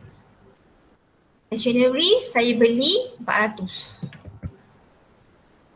Utility pejabat. Office utility. Okay, office utility 500. Okay, other expenses, apa-apalah yang selain daripada ni tak ingat kadang kan, 200. Deposit, rental, utilities sebelum kita masuk kan, letaklah 4,000. Daftar, license semua tu 4,000. Ada expenditure mungkin ada lagi, letak 1,000. So total dia 31,100. Banyak yang nak kita masukkan ni. Contoh saya beli untuk marketing. Apa dia? Signboard. Signboard harga 5,000. Okay. Lepas tu salary lagi.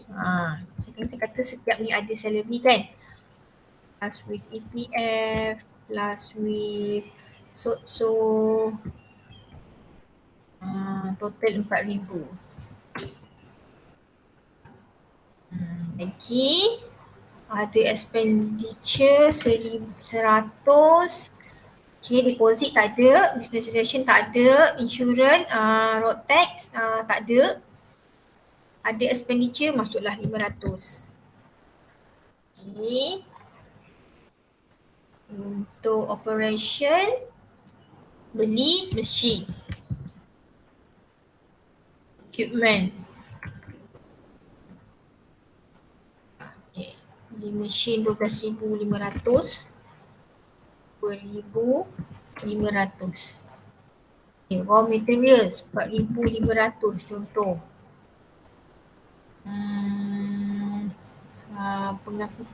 Pengangkutan masuk duty free semua 500. Kalau export, kalau import lah. Salary untuk bahagian operation 6,000. Perbelanjaan selain-lain daripada itu masukkan 500 lah. Ni tak ada, protect tak ada, expenses 800. Okay, so saya predict saya punya tahun-tahun punya bulanan punya sales projection 40,000 setelah dikira lah. So tengok dekat bahagian purchase projection ni dia dah keluar dah daripada apa yang kita masukkan dalam operation. Okay, so kita tak perlu kira lah bahagian ni, biarkan dikira. Bahagian yang ke berapa ni? Yang ketiga, cash collection for sales ni pun saya kata biarkan saja dia 100%. Sebab apa? Sepatutnya dia boleh tukar, tetapi siapa tak pasti kenapa tak boleh. Cuba kalau saya tukar 50. Boleh tukar. Let's say kalau kata bulan pertama 500, so 500, 50%. Yang apa ni? Hak kedua in the month of sale 50. 1 month after sale 50. You predict macam tu. Kalau you predict lebih dari 70-30 ke, you boleh tukar lah. Okay. Sama juga dekat bahagian ni.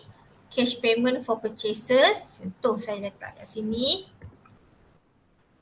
40. So dia tukar lah kat atas ini jadi 60. Yang keempat, jangka hayat ni, contoh furniture. Saya letak 8 lah. Jangka hayat dia 8. Okay, komputer biasanya 5 tahun. Okay, signboard pun ambil 5 lah. Kalau letak 3 pun boleh juga. Okay, so dekat bahagian ni, mesin pun saya ambil 5 tahun. Peralatan saya buat 8 lah. It depend lah pada you sebenarnya. Okay, yang nombor 5, increase in working capital. Saya buat dalam masa tahun kedua meningkat 10%. Tahun ketiga buat lagi 10%. Okay, nilai apa ni, bahan-bahan mentah ni, okay, masukkanlah. 800, tahun kedua beli banyak lagi sebab permintaan bertambah, tahun ketiga bertambah lagi. Okay. Okay, kalau you adalah manufacturing, you masukkan raw materials. Kalau you adalah trading, masukkan finished good. Okay. Nombor 7, tax. Sebab saya pilih Sdn Bhd tadi kan. So 28%, saya ambil ada 28%. So saya adalah, yang ke-8, saya adalah Sdn Bhd. Nature-nya adalah manufacturing. Source of finance. Nombor 9, kadar faedah saya pilih 5%. Okay, jangka masa pinjaman untuk loan saya 5 tahun. Okay, saya pilih yang nombor 2, annual rest. Iaitu dia punya interest berubah-ubah. Okay. Hire purchase pun sama, 5%, 5. Okay. So you klik kat bawah ni, kat sini yang keluar PIC ni. Predict lah untuk yang furniture mungkin loan. Okay, saya pilih loan. Saya buat loan beli furniture. Laptop, desktop semua pun buat loan. Okay. Untuk yang signboard, saya pilih cash. Bila you tulis kat situ nanti dia hilang lah tu kat sini. Okay. Untuk machine, saya buat loan juga. Okay. Untuk equipment pun saya buat loan. Okay. Yang bawah ni untuk admin punya cost pun berdasarkan loan juga. Marketing pun loan juga. Operasi pun buat loan. Okay. Contingencies ni saya tak nak 10 lah. Saya nak buat 5 je. Okay. So totalnya dah dekat bawah ni. Okay. So sekarang boleh tekan cash flow. Okay. So cash flow saya dah keluar dah macam ni. So you can see that daripada cash flow ni. Okay, bulan pertama kan? Bulan pertama ada negative value ni. Sebab mungkin pada bulan pertama sales you tak berapa nak bagus. So dia tak boleh nak, so dia ada deficit, cash deficit dekat situ. Tapi semakin bertambah tahun, dia bertambah. Okay, positif lah. So kalau ada nilai negatif tu, it doesn't matter. Asalkan you tahu, oh biasalah bulan pertama, so ni pun ada lagi. Okay, so untuk yang ada lagi negatif dan juga color merah ni, you supposedly untuk ubah nilai expenses yang you dah masukkan dalam each of our planning tadi tu. Mungkin expenses dia terlampau tinggi ataupun you tingkatkan dekat bahagian sales. Okay, so nanti insyaAllah dia akan berubah dekat bahagian ni. Okay, penting untuk bank meluluskan loan, biasanya dia nak tengok yang positif lah. Kalau banyak sangat yang merah dan juga negatif ni, sukar untuk mereka meluluskan pinjaman. Macam tu je lah cara baca dia. Let's say lah kalau you dah buat macam-macam, tak boleh pun madam, duk merah je lagi. Okay, tu so tak apa. Saya je yang tengok, bukan bank yang tengok. Means that you tahu apa yang nak kena buat, tapi yelah sistem kadang-kadang dia pening-pening juga. Kita dah ubah-ubah pun kadang-kadang dia tak tertukar juga. Tak apa. Okay, asalkan you punya monthly bacaan punya monthly ni okay. Kalau dah bertambah tahun ni, mungkinlah ada certain perkara yang tak cukup ataupun kita tak tahu rate sebenarnya untuk interest dan sebagainya. Tu out of our control lah. Alright. So nanti saya akan sharekan panduan dan juga fund planner ni. Dan tu je lah yang you kena masukkan. Yang tu je lah. Okay. So anything yang that you want to ask. Nak share ke? Bila saya memang akui memang saya pun tak apa nak pandai sangat buat financial ni. Kalau you macam nak bagi tahu, oh madam ni sebenarnya macam ni pun boleh juga nak share kan. Okay. Ataupun ada soalan nak ditanya.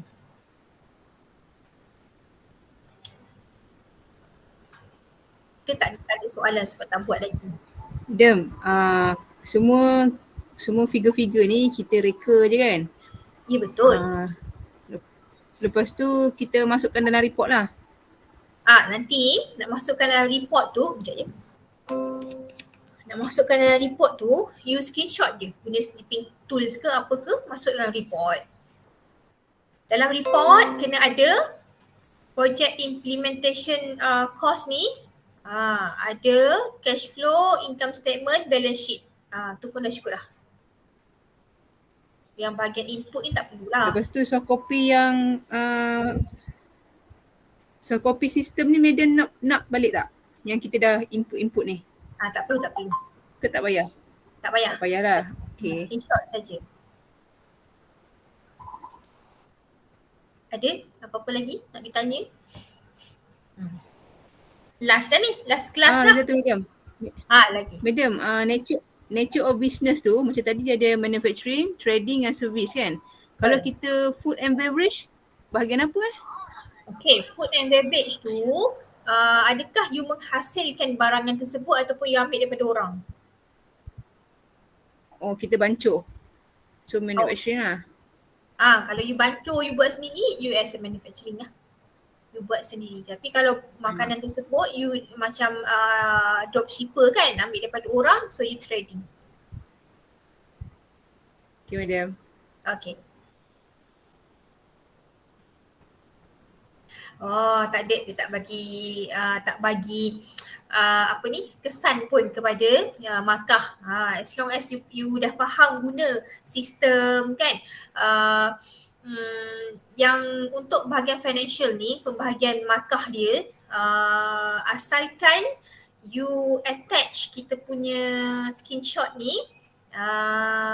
dah cukup sebenarnya. Kita nak tengok you guna software tu sebenarnya.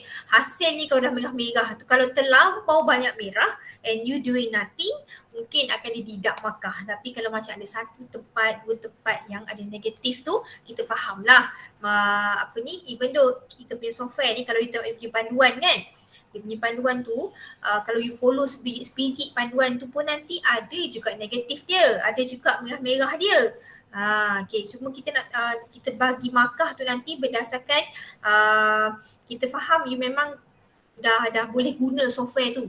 Cuma negatif-negatif tu mungkin datang daripada, yelah kita pun reka kan sebenarnya, kita pun tak tahu amount sebenarnya, interest sebenarnya yang dikenakan kepada produk tu, jangka hayat sebenarnya yang company ataupun bank bagi kepada kita. Yang tu pun kita reka-reka je kan. So tak apa, yang merah-merah tu kalau ada sikit-sikit is okay lah. Kalau terlampau banyak tu lah you kena adjust sebenarnya. Jangan risau. Lagi? Madam. Ya. Madam teliti juga tak kelogikan harga? Kelogikan harga. Setakat ni lah yang saya buat business plan. tak berapa sebab benda tu ialah di luar bidang saya pun bukanlah tengok tahu satu-satu harga, tapi kalau macam you buat macam yang Nur Hanim buat yang sambal tu kan, hasilkan sendiri kan Nur Hanim? Betul, dah ada orang order dah madam. Allah, Tunggu Alhamdulillah. madam order ni. InsyaAllah. Okay, kalau you hasilkan sendiri, mungkin packaging dia letak dalam bekas tu kita tahulah harga pun ada yang tak sampai RM1. So kalau tiba-tiba lah packaging saja RM5 dah mahalnya, berapa sampai ada nak letak.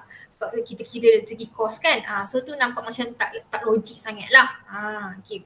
So dia macam kena logik sikit, tapi saya tak precise check satu-satu, boleh check internet betul harga dia tak ada. Cuma dia kena make sense saja. Siapa yang production tu siapa yang buat? Sambal siapa yang masak? Sambal tu resepi arwah nenek saya. Oh, okay. Saya pernah share resepi dengan orang ramai tapi tak jadi macam saya masak. Macam special lah gitu. Betul-betul air tangan yang berlainan. Air tangan. InsyaAllah boleh order. Ambil kat UiTM ya. Lagi? Dah ada ke yang mula buat business plan? Sekarang ni kita minggu yang ke berapa ya? 12 ke 11? 7 hari bulan 2 start untuk exam. Final exam. So saya mention berapa bulan hantar? Hari tu tak silap 30 tapi boleh tak madam pertimbangkan cuti bencana tu? Kan cuti bencana tu. InsyaAllah 30 hari bulan 1 ya hari tu. Betul. Okay, so boleh dipertimbangkan. Mungkin kita extend 1 minggu. InsyaAllah. Okay, extend 1 minggu. Kalau still lagi ada masalah, tolong bagi tahu. Jangan senyap. Jangan macam bila saya nak key in markah dalam e-res je, barulah you all kata puan saya tak sempat nak siap lagi ni, boleh tak minta masa lagi. Tu dah macam tak pakai hidung dah tu. Dah nak lemah dah tu. Okay, bagi tahu awal-awal bila saya set masa. Sebab saya pun kena ada masa untuk marking pula. Nak marking kena bubuh dalam e-res pula. Banyak lagi kerja lain. Okay, bagi tahu siap-siap kalau mana yang tak sempat lah kan. Kita tak tahu kekangan masing-masing, kekangan kerja lagi, kekangan keluarga lagi. Masing-masing ada masalah. So bagi tahulah, insyaAllah kita boleh nego lah. Okay, anything else? Ada lagi 15 minit ni. Ada apa nak ditanya? Madam lah kepada saya, mungkin daripada online ada kot yang macam saya punya production tu ada yang tanam sendiri, nak kira yang modal mula-mula je ke ataupun macam mana madam? Macam daun kunyit dengan cili. Tanam sendiri. Pembelian raw materials hanya dikira kos pembelian raw material hanya dikira apa yang you belilah, yang macam you kata you ada tanam semua tu, exclude lah benda tu. Mungkin sebab you banyak menggunakan bahan-bahan yang sedia ada kat belakang rumah tu, mungkin you punya cost pun dah berkurang sebenarnya. So bila you nak set you punya price tu nanti, the first one of course you akan tengok pada cost you. Sebab berapa margin ataupun markup harga you tu nanti. So mungkin sambal you even though affordable tapi sangat-sangat sedap. So itu pun akan menyebabkan customer keep on repeating beli kita punya produk.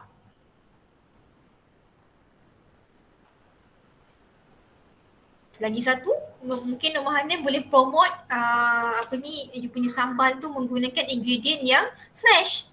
Ambil belakang rumah kan, of course lah benda tu fresh rather than you beli dekat pasar raya, tak tahulah dah berapa hari kena petik kan.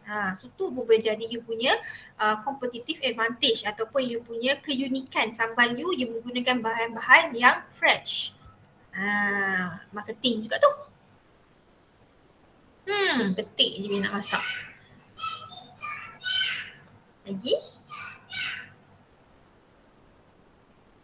Okay, Okay, dalam kita punya business plan, make sure that setiap plan tu dia balance. Janganlah bila saya baca kan, wah bagusnya marketing. Bila tengok production, buat macam macam marba, nak tak nak buat, ya saya faham bila kita buat kerja berkumpulan, kita bahagi-bahagikan kerja. Tapi kita mungkinlah you boleh at last bila you nak compile tu, you adalah auditor. Mungkin auditor yang boleh tengok balik tally ke tak tally, bajet yang ada dalam dalam marketing, bajet yang ada dalam operational, tally ke tak dalam final, dalam financial yang kawan you dah buat tu. Okay. Ataupun dia punya font yang diguna pakai, dia punya numbering dan sebagainya. Sebab memang ada kes yang di mana bila saya check, dah kenapa pula lah font kecil pula ni. Budak-budak diploma kadang-kadang ada buat sambil lewa. Ada pula tak tally lah, information tak tally. Okay. Dalam admin kata EPF 13%. Dalam marketing tiba-tiba 12% pula. Tak tally lagi sekali. So make sure dia kesinambungan dia tu adalah. Cara penceritaan pun ada kesinambungan juga. Okay. At last orang yang compile lah mungkin dia boleh check, double check dari segi benda-benda yang sebegitu. Okay, double check juga adakah konten yang you masukkan dalam business plan ini sama macam guideline. Sebab kita markah pun, rubrik you pun berdasarkan guideline itulah.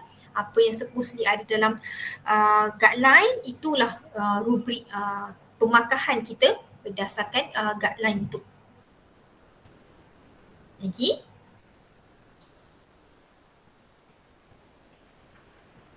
Tak ada hopefully that apa yang saya sampaikan hari ini dan juga 4 lagi seminar yang lepas, you get some benefit lah regarding ENT 530 ni. So jangan rasa macam benda ni benda yang terbeban, buat assignment adalah banyak. Dulu tak ada business plan, sekarang ada pula business plan. Okay, so ini adalah benda, it's a new norm lah. Dulu tak ada sebab we think that we need to simplify our assessment sebab MCO, tapi dah MCO pun benda yang tak tahu bila akan berakhir.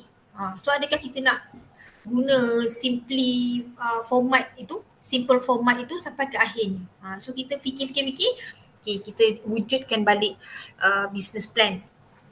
Tapi yang untuk portfolio business tu yang you buat tu, yang menggunakan Facebook tu, yang tu dah diberi kelonggaran buat 2 orang. Kalau dulu seorang. Okay. Ya, Amira.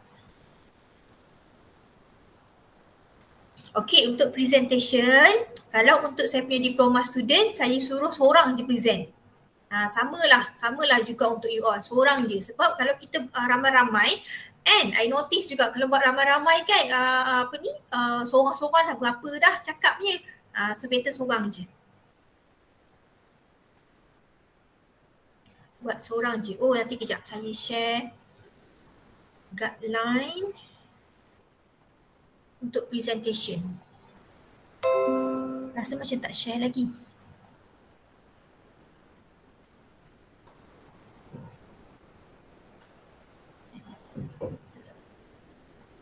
Salah. Sekejap. Ada tak?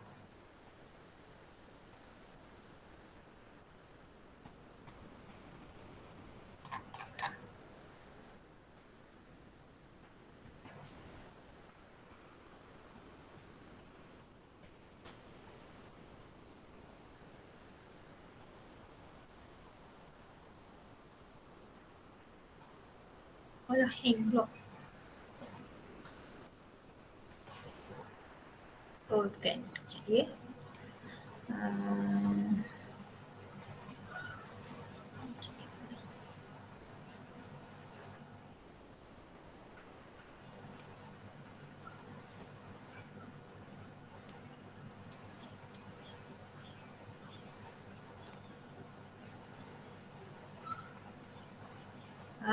Ni dia.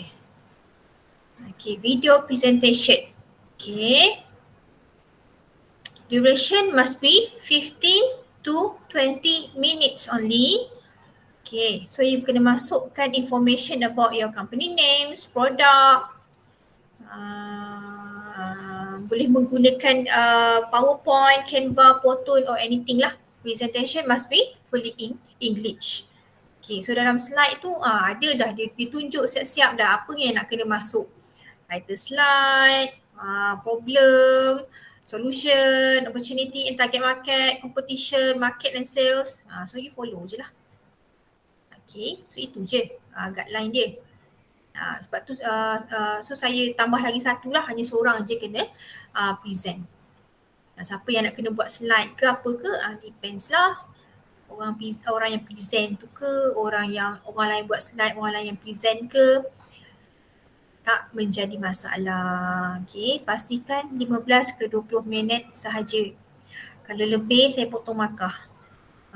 Tak terdaya juga nak tengok banyak-banyak. Satu grup kalau ada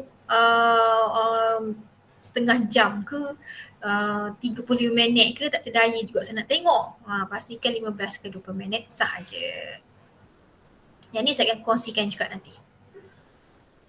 Okay, lagi? Tak ada? Okay, kalau tak ada, saya mengambil kesempatan lah untuk mohon maaf sekiranya ada yang terkurang daripada side saya dari segi penyediaan material ke, soalan yang dijawab tak menjawab soalan yang you tanya ke. So itu kelemahan daripada saya, kekurangan daripada saya mohon maaf. Kalau ada benda yang baik-baik, itu semua daripada Allah lah. Okay, so hopefully lepas ni you berjaya habiskan hantar assignment semua pada masa yang ditetapkan. So you and I'm also praying that you will get flying colours result untuk semester ini dan seterusnya sampailah habis degree. Okay, kalau jumpa kat luar sana boleh je tegur. Saya setakat ni pernah jumpa dengan Puan Salatun je lah, hak lain tak pernah jumpa lagi. Mungkin ada kot yang pernah selisih tapi tak bertegur ke apa ke. Okay, boleh je sesama UiTM lah. Kalau hak lain tu jumpa kat stesen Ion stesen 18 pun boleh je tegur. Okay, apa yang saya bagi, apa yang saya kongsikan dengan tuan-tuan dan puan-puan, saya halalkan dunia akhirat. Lepas ni kalau ada masalah regarding masih lagi kita ada continue with I discuss dan sebagainya, ada masalah boleh saja direct bertanya kepada saya. InsyaAllah saya penting. Okay, kalau tak ada apa-apa lagi, saya tutup kelas kita dengan tasbih kifarah dan juga surah Wal-As.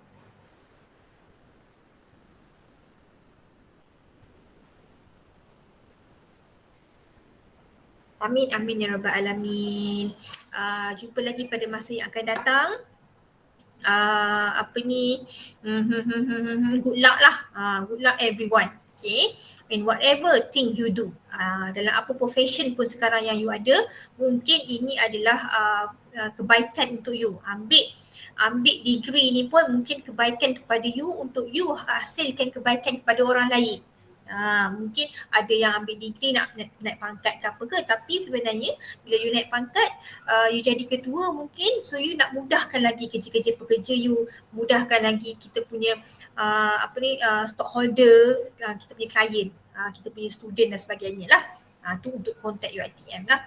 Okay, jumpa lagi. Assalamualaikum warahmatullahi wabarakatuh. Terima kasih banyak-banyak. Waalaikumsalam.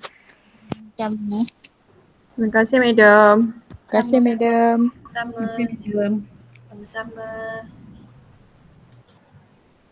Thank you, Madam. Welcome. Madam